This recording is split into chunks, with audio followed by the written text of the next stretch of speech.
Hello and welcome back to another episode of CharlaFootball. I'm your host, Gerardo Jerry Tavares. I'm finally joined by Tomas. He's been out for quite some time on vacation. Tomas, how you doing, bro? How was your vacation? I mean, it was good. I just have to go, visit the motherland real quick. We So, missed you out here. Hey, the five subscribers missed you. dang, bro. I mean, sorry to disappoint, but I'm back now. All right, bro. Well, there's a lot of football that you missed, but let's just talk about what happened over the weekend. So, in today's episode, we're going to look at the Premier League, obviously the biggest league in the world. So, we're going to wrap that up. And then we're going to look at some of the big stories over the weekend, like the Copa del Rey, the final, Mallorca versus Athletic Club Bilbao, and then Leverkusen, who, of course, are probably going to be the first title winners of their league in the top five leagues out of everybody else because everyone is still kind of fighting.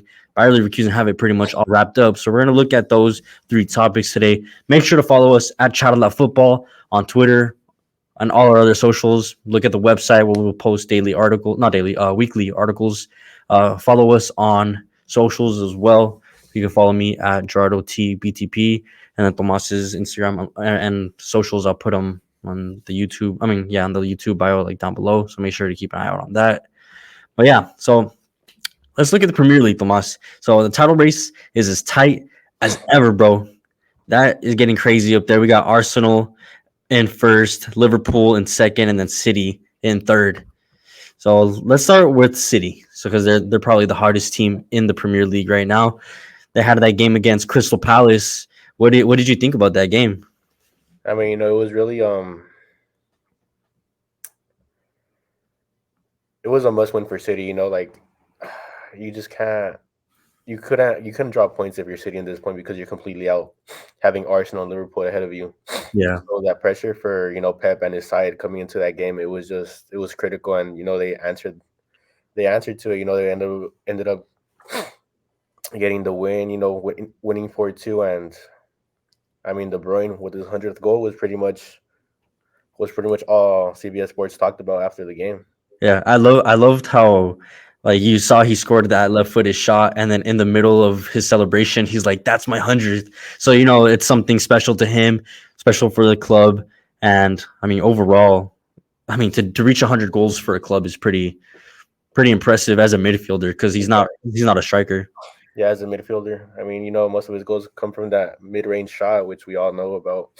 But yeah, I mean, it just shows you how raw that feeling was of him reaching 100 goals. Seeing that video, and it just felt so alive. Like I don't even know how to explain it. I don't know. I wouldn't know how to explain what he felt at that point because just the love that he has for the club to be there for so long, Hmm.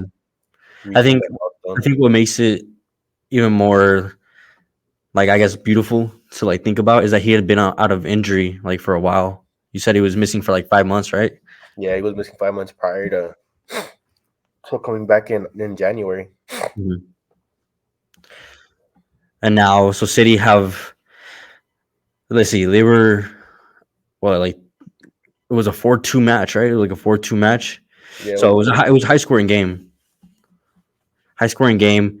City, who have now won 24 points from losing positions this season, just behind Liverpool. So I love that they have like that championship mentality too. I know in one of my other pods, the one that you were in, I had talked about Liverpool's mentality, and I love that Manchester City have that same championship mentality. So I think that's what makes the title race so special is that it's so hard to tell which team is really going to be the one to get better out of all three because all of them have that championship level mentality. You have Arsenal who have bottled it pretty much last year and now they're kind of learning from that mistake, and then City and Liverpool, they have been in this position, I mean, countless times against each other. So I mean, yeah, bro, it's crazy. It's like,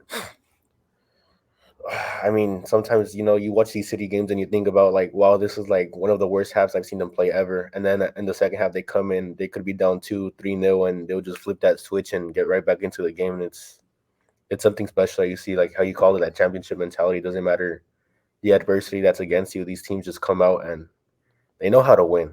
They know yeah. what they need to do. They know what needs to be done, and they do it at the end of the day. Yeah.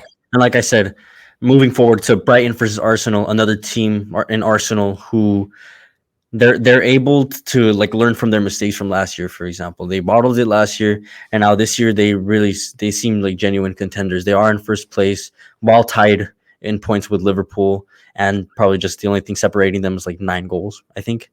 But they had to go to Brighton, which is not an easy task. A Brighton team that at home they've been undefeated in the last 12 matches, but until they met up with Kai Havertz today, because he scored his 100th goal in the season in the Premier League ever, resulting in a 3-0 victory for the Gunners. Seeing Havertz his the 100th goal tally, Saka scoring from the spot, something he couldn't do in the Euros just a few years ago.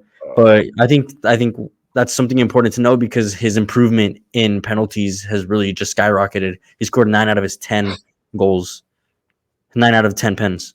I mean, yeah. And then Trossard adding the cherry on top, that 3-0, and now seeing Arsenal on top, like I said, with a 9 goal differential. Okay. I mean, Arsenal, they are on top because of, what happened with Manchester United, but we'll get into that in a bit. But Arsenal do have the toughest schedule coming up. And if it is the most, how would I say, out of the three contenders, it's really the strongest schedule that they have. Yeah. And I mean, honestly, I don't see them coming out of that schedule perfect. I don't know about you. You could input your thoughts. I mean, I just because like I would want to see somebody different. I'd love to see Arsenal win the Premier League. I'm just gonna say that they're gonna have that chance. It's basically in their hands, bro. If you think about it, it's in their hands. If they win the next 3 games, I mean the next few games, not next few games, it's their title to lose. I mean, it's definitely in their hands, but the rival team also plays, and they have the strongest schedule. So these teams will come up and try to tear down whatever little dream Arsenal have right now. Well, I guess we're gonna have to wait and see because I mean I can only predict from what I've seen so far. But then moving on to United versus Liverpool, a United team who have only won one of their last 12 Premier League games versus Liverpool, drawing 5 and losing 6. This game was actually a really fun one to watch. It was a 2-2 draw, very entertaining. It was very much back and forth. I think they faced against each other in the FA Cup probably like a few weeks ago, right? I think it was 2 weeks ago. It was before I left. Yeah, it was a few weeks ago, and that was a highly entertaining game. It was like a 4-3 or something like that. Yeah, So when it comes to United and Liverpool, there's going to be goals, whether it's goals on both sides or absolute shutouts like we saw. I think it was last season when it was a 7-0 win for Liverpool, the highest ever victory for Liverpool against Manchester United. And you said that the top scorer is Mo Salah, right? Who even got on the score sheet. And the Liverpool versus Man United Classic, the top present scorer is Mo Salah. Who got on the score sheet today? Who didn't have the brightest of games, but I mean that's it's just age. I mean, Mo Salah, he's in his mid-30s. He's already. I mean, he's not who he used to be, but he still has that experience where it's just enough to get by and get through these elite defenders, which the Prem has. Yeah, I think he's just world class. I think at this point, he's like averages about like 20 plus goals and assists in every season that he's played for Liverpool. So I mean, that just speaks of the elite level that he has, and that he'll probably continue to have for the next few years. Yeah, of course. I don't know what else can you tell me about the United Liverpool game? I mean, it was really just Liverpool kind of knocking the ball around, trying to find that opportunity, but Manchester United defended very well this game. I mean, Surprisingly, those two goals are really surprising. Those 2 goals are really I wouldn't say flukes, but they're really just how would I say, just a Liverpool. well, they were flukes. They were mistakes from Liverpool. I think they were mistakes from Man U to one extent. To some extent, I mean, the penalty is really soft, in my opinion. If you're in the Premier League, I mean, growing up, I mean, I know you and I have heard this growing up.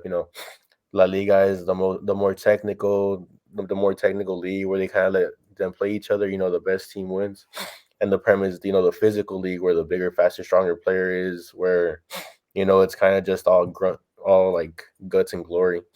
Mm-hmm. But That's really soft for that. Like, if you're telling me this is the most physical league in all of world football, and they call that as a pen, I mean, his initial contact doesn't even touch the player. Yeah, he kind of trips on his lower thigh, but I think that's Har him. it was Har it was against Harvey Elliott, right? That Yeah, I that think play? it was. The ball is being poked. Let's say if he doesn't touch it, the ball's going backwards, and it's not even going in progression anymore. He's not going to reach it, even if he gets over his thigh. Yeah. I mean, it's just one way that you could watch it. You could call that a pen. I'm not disagreeing with that, but if you're going to call yourself the toughest league in the world, how would you call that a pen? Hmm. That's just too soft for me. I As a think it honestly, I think it was really soft. Looking at, like, the replays and stuff, it's so difficult to tell, like, if it's a pen or not, especially if you're looking at, like, at a in a VAR perspective, like, or as a referee, like, you can't be just calling things if you're not 100% sure, like, certain that it's a penalty or not. I think that's one of the problems with VAR nowadays and with the refereeing in the Premier League is that a lot of these calls are being very questionable. Yeah, no, for sure. I mean, especially, I mean, just some VAR calls. It kind of, I don't know if you noticed, but there was this stat where if you get a VAR call as a big team, a top three team, you're usually gonna get that in favor. And that's Liverpool's stance right now. And I mean, it's just super soft. They really get bailed out. They get bailed out in at the at Old Trafford. Yeah. Well, But it should have been Man United's game to win, it's, honestly. honestly, it should have. If we're looking at just that mistake, but again, I am of the idea that if you lose because of a controversial call, you didn't really deserve to win. But it's just unlucky. And then another team right now moving forward that is kind of getting unlucky and starting to build an unlucky run is Aston Villa losing to Manchester City, I think just a few days ago, and then now drawing against Brentford at home, a 3-3 draw, where it's kind of leaving Villa in at the fifth place spot with still a game less than Tottenham Hotspurs. So that top four spot is kind of getting heated between them two. But Spurs kind of have that little advantage where they have an extra game in hand against City. I think one of the topics that I wanted to talk about was Ollie Watkins, who right now he's in second in the Premier League for goals scored, right behind Erling Haaland, probably one of the hottest informed strikers in the moment, right behind Erling Haaland. But Erling Haaland, who had been out for quite some time, Ollie Watkins, who hasn't really been out at all on injury. Ollie Watkins on 28 goal involvements in all of 23-24 Premier League season, 18 goals, 10 assists, the most by any Aston Villa player in this Premier League campaign. Not a lot of people heard about him until pretty much this year. Pretty, pretty much these past three matches, to be honest, because that's really when the stat came out. Like, oh, this guy's really like just under Holland. Mm-hmm. I mean, it's impressive, for Premier League standards, but well, there's no buts. He's earned his reward. He's earned his respect. He's a solid player. I mean, the stats show it for himself, and he plays pretty well. I mean, he's pretty effective. I mean, I think 34 goals and assists in 43 games. That's highly That's effective, highly honestly. effective. But we'll see if it's going to be enough for them to get into top four. Like I said, I mean, Spurs are looking pretty good right now too. They had one as well against Nottingham Forest, 3-1. And like I mentioned, they're in fourth place with the game in hand, and they can go 3 points clear if they beat City. But I mean, what are the chances that they beat The City? thing is that if you have a game in hand, but you're playing Man City, is that really a game in hand or is that a loss? Well, the thing about those Tottenham City games that they're high scoring games, Tottenham have given them a run for their money. They're always competing with them. So I wouldn't say it's an easy win for City. For sure, it's a possible win, but it's going to be a tough one for City. In the course of these past, I think 4 to 5 years, in a spring city, like a spring city, like a city, hitting March, April, May, hitting that, they're just at Their peak form, yeah. their peak form, and I just think that they're going through. I don't. I think it's gonna be so hard for anybody to beat them. I mean, they haven't lost. They haven't lost this year. Mm-hmm. I think their last loss was like in December 3rd, I think, Mm-hmm. when it was versus I think it was against Villa. You guys are able to fact check me on that. but I think it was December. I know it was early December versus Villa, but that just shows you like how hard it is to do this. And with the healthy Rodri, I just don't see that happening in the Premier League at least. I don't know. So I just that game in hand I think is going to be crucial for that top four spot. Oh no, for sure it will be, but I see City winning. Yeah, but how about between the fourth place between like Villa and Tottenham? The Who do you overall, think is going to get that fourth place spot? I do see Spurs getting through, just because I mean Spurs do not have a lot of trophies, but in the history of these past 5 to 6 years of the top four run, I just feel like Spurs has more history getting into that top four spot. Mhm. Qualifying for a Champions League final in one of them, and I just seen them in more Champions Leagues than I have seen Aston Villa. I mean, you can't deny the work Well, that Harry Unai Emery has done at Villa is pretty impressive. And while it's not impossible for them to make it in the top fourth, I do see like what you say that it is difficult. And then Tottenham do have more experience when it comes to top four. I mean, in the last video that I made, I said that Villa were going to get top four just because of what I've seen from them. But I mean, that was before their loss to City and then before their tie against Brentford. Now, I'm not going to change it. I would love to see Villa hit top four just because an Unai Emery team in the Champions League is always a fun team to watch. So I guess I'm going to say my prediction till the end of the season. But if you say Tottenham, then it could be Tottenham as well. But so that kind of wraps up the Premier League. So like I said, we have in first place we have an Arsenal team who are leading the way with 71 points, 51 goals, um, being how many they scored, the goal differential.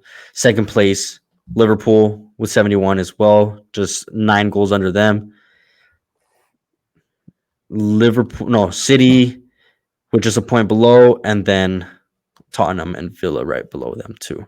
Now moving forward, I think some of the important storylines of the weekend. We got Copa del Rey, Mallorca versus Athletic Club Bilbao. I know you watched that game. I would definitely watch that game because I mean it's just one of those historic matches. And I think my favorite part about this game was that it's not a Barcelona or a Real Madrid final or a Sevilla or a Betis. It's not one of those typical big clubs. It's two teams that have been desperate for silverware in years. They haven't been able to even get close. I mean, the closest are probably Athletic Club, who have been in the finals before, but they've always let it slip from their hands. But let's think about Mallorca first. Mallorca, whose last and only Copa del Rey title was 21 years ago. And you know who was on that squad? Who? Samuel Eto'o. Dang. Yeah. 21 years ago, 2003. I'm 21. Yeah, bro. So 21 years ago, they had Samuel Eto'o on that squad lifting the trophy right before his move to Barcelona and his move to Inter Milan after. Crazy. Since then, since their last cup, they've gone through third division. They've been promoted and relegated. They've gone to second division, but then you fast forward to 21 when they finally have secured La Liga, and they've been in La Liga since. They knocked out teams like Girona, Real Sociedad, and not just. I think it's important to know that it's prime Girona. Like in this point in time, it's when Girona were in their prime. They were leading the La Liga, and Real Sociedad, who's not an easy team to play against. Yeah. While Mallorca did get an early lead, Javier Aguirre's men were pretty much pinned against the wall ever since they got that first goal. Yeah, I mean, if you look in the stadium, it was pretty much all Athletic Club Bilbao fans. Yeah. It was just how would I say this? Bilbao deserved to win that game. Yeah, by the way they played, the fans in the stadium, the energy they brought. Yeah, everything 100% was. But I did want to see Mallorca win. Yeah. I'm not gonna lie. Just because of Javier, huh? Javier Aguirre and just pardon my language, but I love like that shit house football, that like that physical, we're not the better team, but we're gonna compete some way one way or another. Mm-hmm. And you've seen that, they go into overtime and they get 2 headers on goal where Athletic Bilbao's goalie makes 2 really good saves against them. Mm-hmm.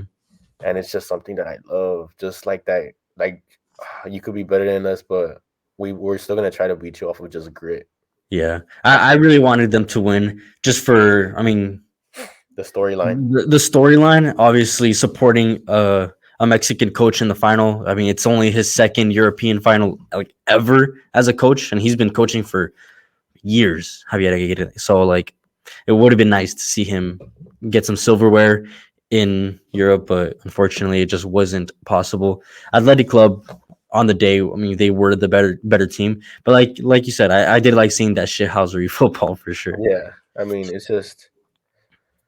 I mean, if you're, how would I say it? Maybe I want to say Latin American, but not even then, because English people love it as well. But I mean, you grow up with the fact that saying like when you see your uncles play Sunday League and they know that they're playing against a better team, but they're just like, you know what, kick it to the corners. We're up 1-0.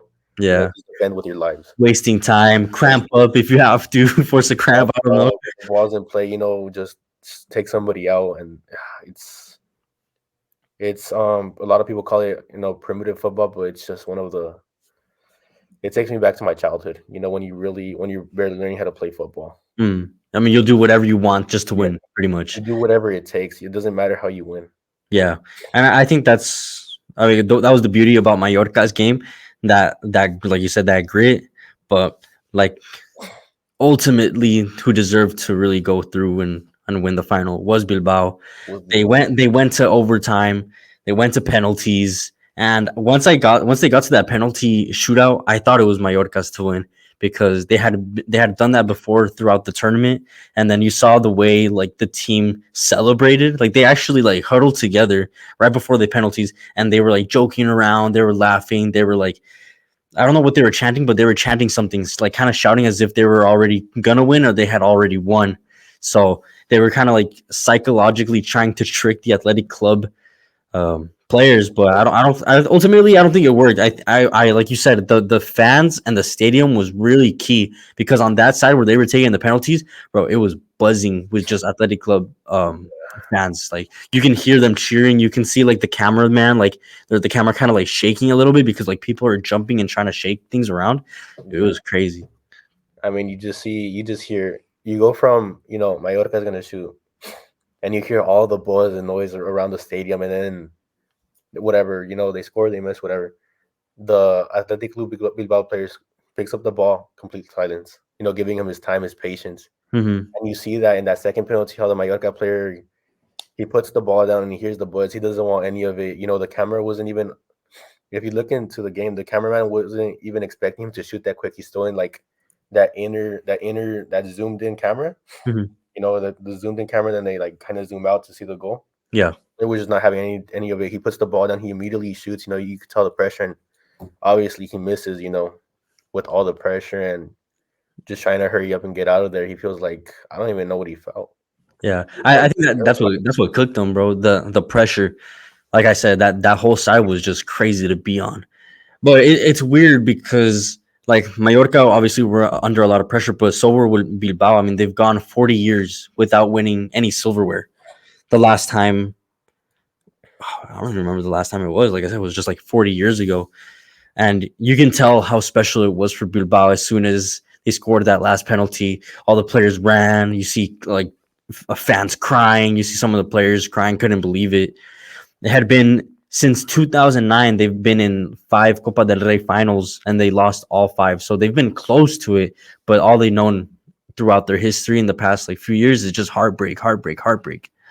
And I think the storyline that really stands out to me is the fact that they rely on homegrown players, only players from the Basque Country. That's basically like the northern part of Spain. So they're very much limited to the pool of players, but they create and they bring up quality players, no doubt. Yeah, which is crazy because Javier Aguirre is from that Basque part. Really? Well, his dad. That's why they call him El Vasco. El Vasco. Okay. I think 2 of the players coming from that academy from Bilbao that really stood out to me. And I mean, they're probably the ultimate story of Athletic Club as a whole, as a club, are the Williams brothers, Iñaki and Nico Williams. And I love their story because you go back 30 years ago their mother, who was pregnant with Iñaki back in Ghana, left. They fled, just like any other immigrant story, trying to look for a better life, pretty much for their kids. They crossed part of the Sahara barefoot, jumped the border fence in North Africa to a Spanish territory that was called Melilla, where they were detained by civil guards. They had gotten help from a lawyer who eventually set them up with help from a priest, a Catholic priest, who was named Iñaki, and this is going to be key. They took him to Bilbao, found them an apartment, and that same priest, Iñaki, took them to the hospital where eventually their mom gave birth and named Iñaki as the priest, or the priest's name, Iñaki. And so, I mean, ever since then, his father had to move to London to find work. Iñaki had to step in. I think as soon as Nico was raised, he had to step in and kind of like be like a father figure and help his mom around. And I think since they were kids, they've been a part of the athletic club system. I think Iñaki had debuted at like 18. Nico had joined the academy at like 12 and debuted around like 16, 17 years old. And now they're winning the title together. And I mean, you can only imagine, I mean, winning the Copa del Rey or winning a title, let alone just playing with your brother at the professional level, but being from the same club throughout the whole time. Dude, it's just an incredible storyline. Yeah, I mean, it's crazy, even crazier to think how they were actually, well, Iñaki was rejected by some of the fans, coming on. They were like, we play with homegrown players. How can, a black player, be part of our system? And, they bring back the story, and, he was actually rejected by, I'm not going to say all the fans, because most of the fans, they see him and they really just care, like, is he good? Mm-hmm. And he was good. But some fans actually rejected the fact of having a black player playing for Athletic Bilbao. But, I mean, they have to be happy now because... Yeah, I mean, for sure. I mean, he's probably a legend for the club at this point. He cemented himself, and rightly so, as a legend for the club, helping them. I mean, he played all 120 minutes. And then Nico as well. I mean, he's so young, 19 years old. He's being linked to all these clubs, and he even gave the assist to the goal that they scored. So it's just incredible talent that they have at their disposal. And it's even more lovely to see that it's a brother bond that really has like helped them grow and gotten them that title after 40 years. But yeah, it's just the beauty about the Copa del Rey and not seeing the same teams over and over. Yeah. And moving forward, and the last topic, I want to talk about a team and a league. Well, really a league that has been dominated by the same team over and over and over. We're talking about the Bundesliga. It's now at a point where Bayer Leverkusen, all they need is just one game next weekend, and 7 days from today, from when we're recording this Sunday. If they get their win against Werder Bremen, they're going to be crowned champions of the Bundesliga. But like you had noted before, like we got into the video, it wasn't all sunshine before they got into this. I mean, they had gone through a lot of heartbreak throughout their 119-year history to get to the point that they're at right now. I mean, they have 5 runner-ups. They've been a runner-up 5 times to the Bundesliga. Mm-hmm. The most recent being in 2010, 2011, but the most heartbreaking one being in 2001, 2002 season, where they lose it to Borussia Dortmund by 1 point, having being led 5 points 2 games prior to that final game. Damn.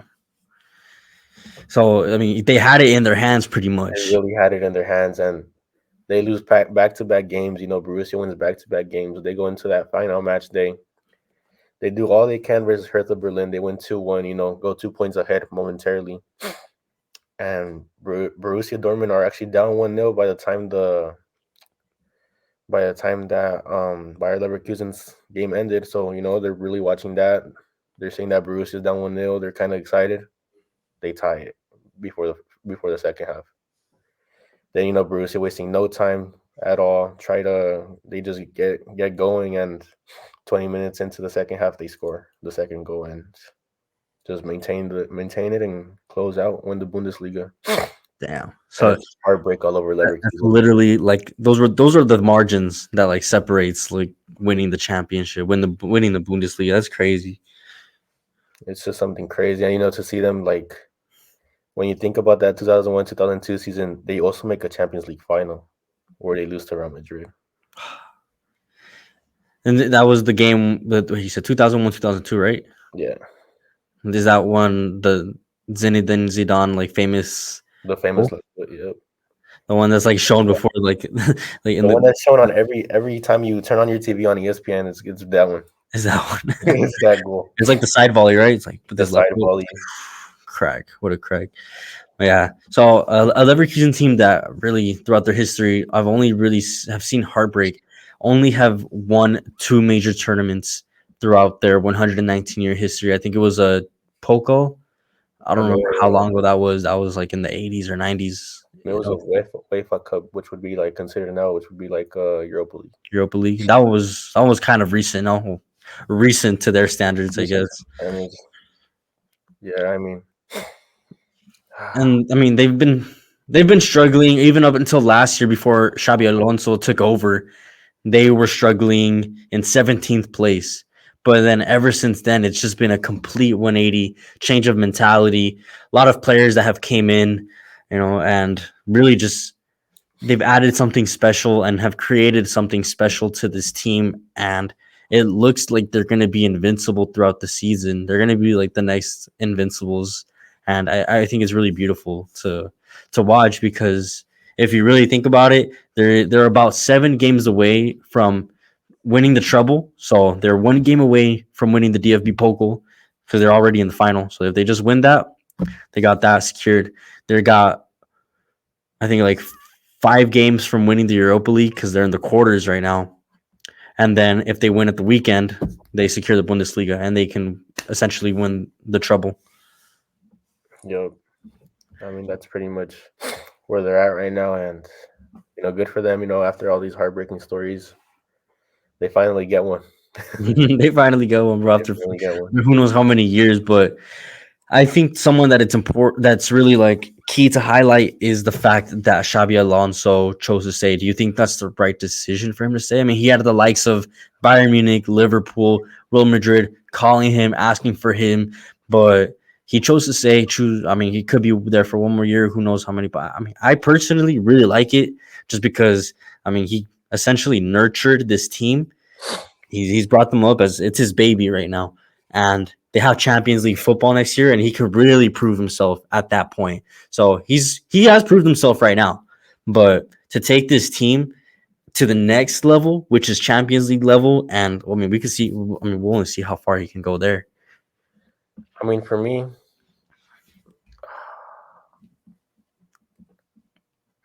I would say that if I were in his shoes, I would stay at Bayer Mhm. Leverkusen, play into Champions League football, and then just try to get 2 to 3 really solid, maybe not young, but semi-young experienced transfers. 25, 24. Some solid players. Yeah, players that have like that Champions League experience. Yeah, exactly. The players that have that Champions League experience, they're solid, and just to really help that team into the depth that you need to do to be able to compete in league and Champions League. Yeah. And that's what I would do if I were in his shoes. Maybe he has other dreams. He played at these big clubs, like where he played at Bayern Munich, he played at Real Madrid. You never know if that's his dream. Do you But feel like that train, like if he didn't take the opportunity now, he'll probably never get it again? Or are you one of the believers that think it's going to come back around? I feel like if he does things right, where he has a good run with Bayer Leverkusen, let's say he makes a semis of Champions League, or maybe even further, and he gets maybe second, third, or even wins the Bundesliga again. Those chances, those opportunities will come around. Yeah. Will come back around. I sure hope so because I would love to see him.